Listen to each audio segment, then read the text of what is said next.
सामान्य नॉलेज की इस क्लास में आपका स्वागत है। आज इकोनॉमिक की सेकंड क्लास है। इस क्लास को समझने के लिए आपको इसकी फर्स्ट क्लास देखनी होगी, जिससे आपको आज की क्लास बेहतर समझ आएगी। कल हमने इकोनॉमिक का इंट्रोडक्शन और टाइप ऑफ इकोनॉमिक्स देखी थी। आज उसी के आगे से कंटिन्यू किया जाएगा। तो चलिए क्लास स्टार्ट करते हैं। कल हमने इकोनॉमिक की इंट्रोडक्शन में इकोनॉमिक की डेफिनेशन देखी थी, जिससे हमें एक चीज़ समझ में आई थी कि economy is a science of solving problem of scarcity. Scarcity मतलब शॉर्टेज, किसी चीज़ की कमी। और कमी किस चीज़ की? तो वो है रिसोर्सेज की। अच्छा, रिसोर्सेज की कमी क्यों होती है? क्योंकि ह्यूमन, हम लोगों की वजह से हमारी जो नीड और वांट्स हैं वो डे बाय डे बढ़ते जाते हैं, जिसकी वजह से रिसोर्सेज लिमिटेड होने के कारण इनकी कमी होती जाती है। तो स्कार्सिटी ऑफ रिसोर्सेज की प्रॉब्लम को सॉल्व करने को ही इकोनॉमिक कहा जाता है। अब तक हमने जितना भी कुछ पढ़ा उससे थोड़ा बहुत आइडिया तो लग गया कि एक्चुअल में इकोनॉमिक होती क्या है। इकोनॉमिक में हम किन किन चीज़ों की स्टडी करते हैं, तो वो है prices, market behaviour, income distribution and trading. मतलब कि मार्केट में वस्तुओं की कीमतों का बढ़ना घटना।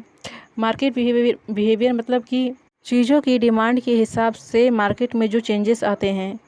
नेक्स्ट है इनकम डिस्ट्रीब्यूशन, लोगों के काम के अनुसार उनकी इनकम का डिस्ट्रीब्यूशन किया जाता है। और लास्ट है trading between producer and consumer. इसमें एक बात ध्यान देने वाली है कि अगर क्वेश्चन बनता है कि स्कार्स ऑफ कंज्यूमर, तो कंज्यूमर के पास किस चीज़ की कमी होती है? वो है मनी, पैसे की। और स्कार्स ऑफ प्रोड्यूसर, तो प्रोड्यूसर के लिए क्या स्कार्सिटी हो सकती है? तो वो है रिसोर्सेज और वर्कफोर्स की। In an industry is what? It is a producer which produce goods and services. कोई भी इंडस्ट्री एक प्रोड्यूसर की तरह कार्य करती है, जो इकोनॉमिक एरिया में नेचुरल रिसोर्सेस, वर्कफोर्स और टूल मशीन के ज़रिए गुड्स एंड सर्विस प्रोड्यूस करती है for consumer. Economic area means market place. कल की क्लास में हमने टाइप्स ऑफ इकोनॉमी करा था, जो दो टाइप की होती हैं। First one is based on production and second one is based on development, जिसमें कि हमने बेस्ड ऑन प्रोडक्शन कल की क्लास में कंप्लीट कर लिया था। आज हम करेंगे बेस्ड ऑन डेवलपमेंट, लेकिन उसको करने से पहले कुछ इंपॉर्टेंट थिंग्स है, पहले उन्हें कंप्लीट करना होगा। That is sector of economic. तो कितने टाइप्स के सेक्टर्स होते हैं? There are 3 types of sectors. First one is primary sector, जिसे प्राथमिक क्षेत्र कहते हैं। Second one is secondary sector, इसे इंडस्ट्री सेक्टर या मैन्युफैक्चरिंग स्टेज भी कहा जाता है, और हिंदी में इसे द्वितीयक क्षेत्र कहते हैं। थर्ड है टर्सरी सेक्टर्स, इसे सर्विस सेक्टर या सेवा क्षेत्र भी कहा जाता है। फर्स्ट है प्राइमरी सेक्टर, प्राथमिक क्षेत्र। प्राइमरी सेक्टर में मुख्य फोकस एग्रीकल्चर पर होता है, जिसमें fishing, farming, mining of natural resources शामिल होते हैं। इस काम को करने के लिए किसी स्किल की ज़रूरत नहीं होती, इसलिए इसे रेड कॉलर जॉब कहा जाता है। नेक्स्ट है सेकेंडरी सेक्टर, द्वितीयक क्षेत्र। सेकेंडरी सेक्टर में मुख्य फोकस प्रोडक्शन पर होता है, इस वजह से इसे इंडस्ट्री सेक्टर या मैन्युफैक्चरिंग सेक्टर भी कहा जाता है। इस सेक्टर में कार्य करने के लिए स्किल्ड और अनस्किल्ड दोनों तरह के एम्प्लॉय की ज़रूरत होती है, इसलिए इसे रेड कॉलर जॉब और ब्लू कॉलर जॉब भी कहा जाता है। थर्ड है टर्सरी सेक्टर और सर्विस सेक्टर, इसे तृतीय क्षेत्र कहा जाता है। इस सेक्टर में मुख्य फोकस सर्विस प्रोवाइड करने पे किया जाता है, और इस सेक्टर में काम करने वाले लोगों को सर्विस प्रोवाइडर कहा जाता है। टर्सरी सेक्टर्स के एग्जांपल्स हैं education, health, banking, hotel, marketing and television etcetera. अब हम पढ़ते हैं बेस्ड ऑन डेवलपमेंट, विकास पर आधारित इकोनॉमी। डेवलपमेंट के आधार पर 3 कैटेगरी डिवाइड की गई है, that is developed, developing and backward. ऐसी कंट्री जो पूरी तरह से डेवलप हो चुकी हैं, उनका मुख्य फोकस किस सेक्टर्स पर रहता है? अगर डेवलप्ड कंट्री की बात की जाए तो ऐसी कंट्री के लिए फर्स्ट प्रायोरिटी होता है सर्विस सेक्टर, इसके बाद एग्रीकल्चर सेक्टर, इसके बाद है इंडस्ट्री सेक्टर। इसके कुछ एग्जांपल्स हैं, जैसे यूएसए, रसिया, यूके। नेक्स्ट है डेवलपिंग कंट्री। डेवलपिंग कंट्री का मुख्य फोकस इंडस्ट्री सेक्टर पर होता है। वे मैन्युफैक्चरिंग और इंफ्रास्ट्रक्चर पर ज़्यादा ध्यान देती हैं। इनकी सेकेंड प्रायोरिटी होती है एग्रीकल्चर, इसके बाद सर्विस सेक्टर। डेवलपिंग कंट्री के एग्जांपल्स हैं इंडिया, चाइना। लास्ट है बैकवर्ड कंट्री, ऐसी कंट्री जिसका विकास अभी न के बराबर है। ऐसी कंट्री में मुख्य फोकस सेक्टर एग्रीकल्चर सेक्टर होता है, इसके बाद इंडस्ट्री सेक्टर और फिर लास्ट सर्विस सेक्टर होता है। इसके एग्जांपल्स हैं south Africa. Based on development से अगर क्वेश्चन बना तो कुछ ऐसा बनेगा कि कौन डेवलप्ड कंट्री सेक्टर्स के किस पैटर्न को फॉलो करती है। जैसे कि मतलब डेवलप्ड कंट्री की फर्स्ट प्रायोरिटी सेक्टर्स कौन से हैं, तो इसमें है सर्विस, इसके बाद है एग्रीकल्चर, इसके बाद है इंडस्ट्री। अगर पूछा जाए कि डेवलपिंग कंट्री के जो सेक्टर्स है उसमें फर्स्ट प्रायोरिटी किसकी है, तो वो है इंडस्ट्री, इसके बाद है एग्रीकल्चर, इसके बाद है सर्विस सेक्टर। तो आपको ध्यान रखना है कि ऐसे कंट्रीज़ किस तरह के सेक्टर्स को प्रायोरिटी देते हैं। कल हमने टाइप्स ऑफ इकोनॉमिक पढ़ा था जिसमें उसकी 2 कैटेगरी होती है। तो इकोनॉमिक को 2 कैटेगरी में किसने डिवाइड किया, तो रेगनर फ्रिच ने। इन 1933 Ragnar Fritz divided economic into 2 category, that is micro economic and macro economic. Micro economic में हम किसकी स्टडी करते हैं, तो इंडिविजुअल पर पर्सन इनकम की।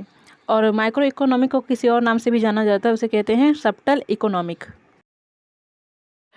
माइक्रो इकोनॉमिक के 3 मेजर कंपोनेंट होते हैं, तो कौन कौन से हैं, consumer behaviour theory, producer behaviour theory and price theory.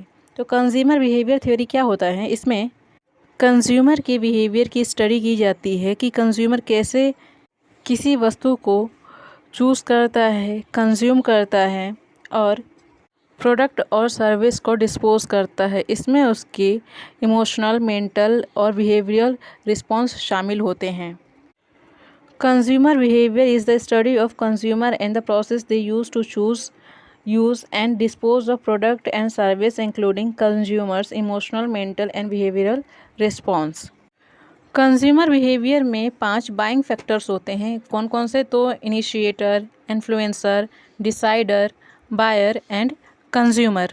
Initiator, जब कंज्यूमर प्रोडक्ट को देखकर कुछ विचार बनाता है। इन्फ्लुएंसर, जब वो प्रोडक्ट के बारे में जानकारी प्राप्त करता है। और डिसाइडर, जानकारी प्राप्त करने के बाद जब वो प्रोडक्ट को लेने के लिए डिसाइड होता है कि एक्चुअल में उसे उस प्रोडक्ट की नीड है। इसके बाद बायर, वो जाकर उस प्रोडक्ट की डिमांड करता है और उसे परचेस करके ले आता है। और कंज्यूमर, दैट मीन्स वह उस प्रोडक्ट को यूज़ करता है।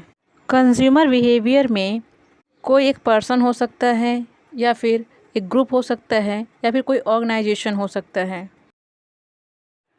Producer behaviour theory, producer behaviour market पर डिपेंड करता है। मार्केट में जिस तरह की डिमांड होती है उसके अकॉर्डिंग प्रोडक्शन और सप्लाई में चेंजेस होते हैं। The producer theory is concern with the behaviour of firm in hiring and combining productive input to supply commodity at appropriate prices। मतलब कि कीमतों पर वस्तुओं की आपूर्ति के लिए उत्पादक अपने काम पर रखने और संयोजन में फर्मों के व्यवहार से संबंधित सप्लाई चेन पर कार्य करता है। प्रोड्यूसर बिहेवियर के कुछ फैक्टर्स होते हैं जैसे outcome, stock and supply. Outcome मतलब कि उसने कितने नंबर ऑफ प्रोडक्ट प्रोड्यूस करें। स्टॉक मतलब कि प्रोडक्शन के दौरान कुछ प्रोडक्ट उसके डैमेज हो गए तो जो रिमेन प्रोडक्ट बचे उसे स्टॉक कहते हैं। सप्लाई मतलब कि कितने नंबर ऑफ प्रोडक्ट मार्केट में सप्लाई किए जा चुके हैं। इन सभी की स्टडी प्रोड्यूसर बिहेवियर थ्योरी में किया जाता है। Father of micro economic Adam Smith को कहा जाता है, जबकि father of macro economic John Maynard Keynes को कहा जाता है। मैक्रो इकोनॉमिक में हम होल इकोनॉमी की स्टडी करते हैं। इसमें nation, world, national income, poverty, unemployment, GDP, inflation आदि शामिल होते हैं। यहाँ पर मैंने आपको micro economic and macro economic में डिफ्रेंशिएट करके दिखाया है। Micro economic and macro economic में 4 मेजर पॉइंट हैं, उन्हें आपको ऑलवेज ध्यान ही रखना है। माइक्रो इकोनॉमिक में it deal with individual unit, और इसमें प्राइसेस मेजर फैक्टर्स होते हैं, और यह individual demand and individual supply पर कार्य करता है। और लास्ट है कि माइक्रो इकोनॉमिक में माइक्रो इकोनॉमिक के फादर किसे कहा जाता है, तो एडम स्मिथ को कहा जाता है। मैक्रो इकोनॉमिक में जिसे व्यापक अर्थशास्त्र कहा जाता है, इसमें यह it deal with whole nation, यह पूरे राष्ट्र से संबंध रखता है। इसमें आय इसका अहम हिस्सा होता है और यह aggregate demand and aggregate supply पर डिपेंड करता है और इसमें मैक्रो इकोनॉमिक के फादर J.M. केनेस को कहा जाता है। आज की क्लास में हमने टाइप्स ऑफ इकोनॉमिक कंप्लीट कर लिया है। I hope you all understand. अगर फिर भी कोई डाउट है तो आप मुझे कमेंट में पूछ सकते हैं। कल की क्लास में हम बजट एंड टैक्सेशन स्टार्ट करेंगे। तब तक के लिए thank you for watching and keep watching. और ऐसे ही रेगुलर क्लासेस के लिए आप हमारे चैनल को सब्सक्राइब कर सकते हैं। Thank you.